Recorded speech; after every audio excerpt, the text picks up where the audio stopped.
안녕하세요. 이웃집 닥터 이창입니다. 미라클 모닝으로 인생이 바뀌었다. 이런 이야기 한 번쯤은 들어보셨죠? 그런데 말입니다. 미라클 모닝을 시도하다가 오히려 더 피곤해지고 집중력이 떨어지며 심지어 불안감이 심해져서 찾아오시는 경우가 정말 많습니다. 왜 어떤 사람에게는 기적이 되고 어떤 사람에게는 오히려 독이 되는 걸까요? 그 해답이 여러분 각자의 생체 시계와 수면의 과학에 있다는 겁니다.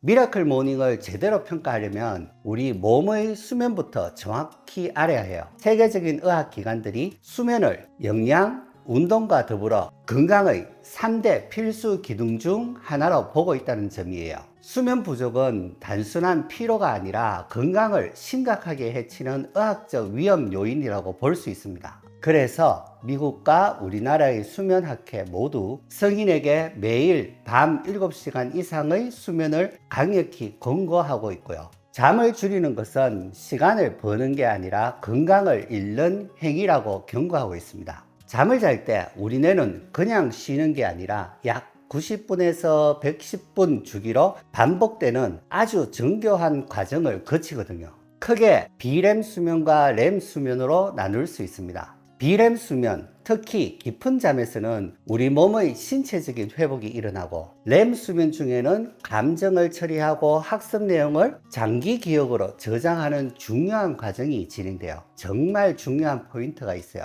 깊은 수면은 주로 밤의 전반부에 집중이 되고 있고요. 감정 처리에 필수적인 렘 수면은 잠의 후반부로 갈수록 점점 길어진다는 거예요. 7시간에서 8시간의 충분한 수면에서 마지막 2~3시간이 렘 수면이 가장 풍부한 시간대라고 볼 수 있습니다. 그렇다면 미라클 모닝을 위해 잠을 줄이는 건 어떤 문제가 일어날까요? 평소보다 한두 시간 일찍 일어나는 것은 잠의 후반부에 가장 풍부한 렘 수면을 통째로 잘라내는 행위라고 볼 수 있습니다. 만성 수면 부족은 심혈관 질환이나 당뇨병 같은 신체적 질병의 위험을 높일 뿐만 아니라 뇌의 학습 능력을 최대 40%까지 떨어뜨리는 등 심각한 인지 기능 저하를 유발하는 경우가 많습니다. 더 심각한 문제는 감정 조절에 생겨요. 렘 수면이 부족하면 불안하고 짜증이 늘어나는 등 감정 기복이 심해져서 미라클 모닝이 주장하는 정신건강 증진 효과와 정면으로 배치되는 결과가 나타날 수 있어요. 강제적인 조기 기상은 스트레스 호르몬을 과도하게 증가시켜 평온한 시작이 아닌 과도한 스트레스 상태로 하루를 시작하게 만들 수 있어요. 사람마다 타고난 생체 시계, 크로노타입이 다르다는 점은 반드시 알아두셔야 해요. 특히 저녁형 인간이 억지로 새벽에 일어나면 오히려 정신 건강에 해를 입는 경우가 많습니다. 결국 미라클 모닝을 평가할 땐 단순히 일찍 일어나는 게 아니라 수면의 질과 양, 내 생체 시계와의 조화가 가장 핵심적인 기준이라고 볼 수 있습니다. 최근에 한 20대 직장인 분이 미라클 모닝을 시도했다가 오히려 집중력이 떨어지고 짜증이 늘어서 저를 찾아오신 경우가 있었어요. 이분은 원래 8시간을 주무시는 분인데 잠드는 시간은 그대로 두고 기상 시간만 무리하게 앞당겨 수면 시간이 5시간 반으로 줄어든 경우였어요. 반대로 아침형 환자분에게는 일찍 잠드는 미라클 이브닝을 권해서 큰 효과를 본 경우도 있었어요. 이 두 사례를 통해 우리는 정말 중요한 점을 발견할 수 있습니다. 성공과 실패의 차이는 충분한 수면 시간의 확보와 개인의 시간 유형과의 조화에 있었거든요. 두 분 모두 루틴 자체가 도움이 되었다는 점에서 우리가 놓치고 있던 핵심이 바로 귀인 오류라고 볼 수 있습니다. 여기서 정말 중요한 포인트는 이런 활동들의 이점은 실행되는 시간에 구애받지 않는다는 점입니다. 많은 분들이 경험하는 긍정적인 효과는 일찍 일어나는 시간 때문이 아니라 유익한 활동의 내용 덕분일 가능성이 매우 높습니다. 실제 원인이 아닌 시간 덕분이라고 잘못 생각하는 것,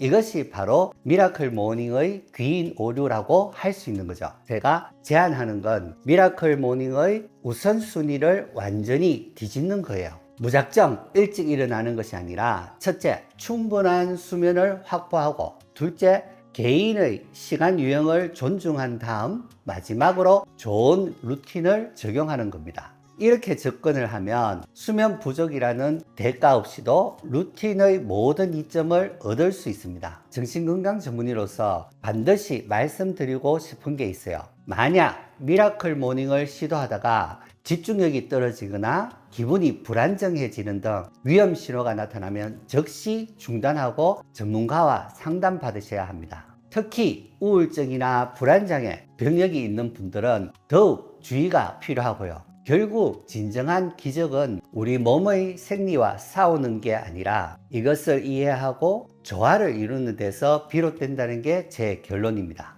여러분의 생체 시계와 수면 필요량을 존중하면서 가장 적합한 시간에 좋은 습관들을 실천하는 것, 그것이 바로 진짜 미라클 모닝이라고 볼 수 있습니다. 여러분 각자에게 맞는 안전하고 효과적인 아침 루틴을 어떻게 설계해야 하는지 구체적인 방법을 알려드릴게요.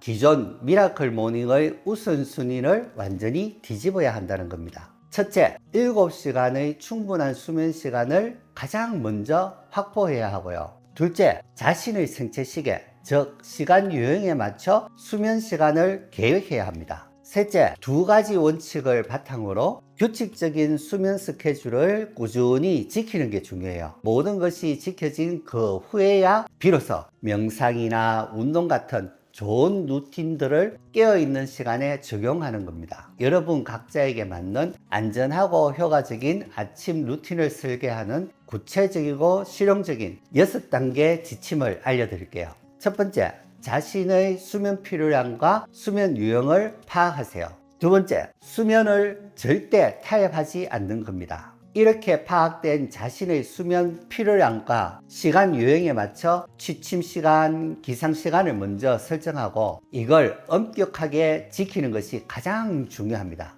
절대 잠자는 시간을 줄여서 아침 루틴을 만들면 안 된다는 거죠. 세 번째 단계는 아침 루틴을 여러분의 자연스러운 기상 시간에 정박시키는 거예요. 아침형이라면 기상 직후에, 저녁형이라면 남들보다 늦은 오전 9시에 루틴을 시작해도 괜찮습니다. 네 번째, 세이버스 루틴을 개인화하세요. 명상, 운동, 독서, 기록 등 6가지 활동을 모두 할 필요는 없습니다. 시간이 부족하면 이 중 2-3개만 선택해서 하셔도 충분히 효과적입니다. 다섯 번째로 자신의 상태를 점검하는 지표를 만드세요. 몸이 개운하고 에너지가 충만하면 계속 진행하고 피로감이나 짜증이 늘어나면 주의가 필요하며 극심한 피로와 무기력감이 나타나면 즉시 중단해야 합니다. 여섯 번째는 점진적으로 그리고 유연하게 적용하는 겁니다. 오늘 저녁부터 바로 시작해 볼 수 있어요.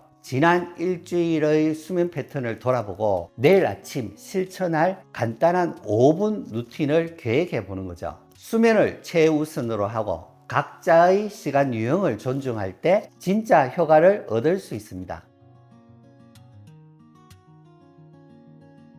수면을 희생하기보다는 충분한 수면을 최우선으로 하는 것이 진정한 건강과 성장의 지름길입니다. 지금까지 이웃집 닥터 이창이었습니다.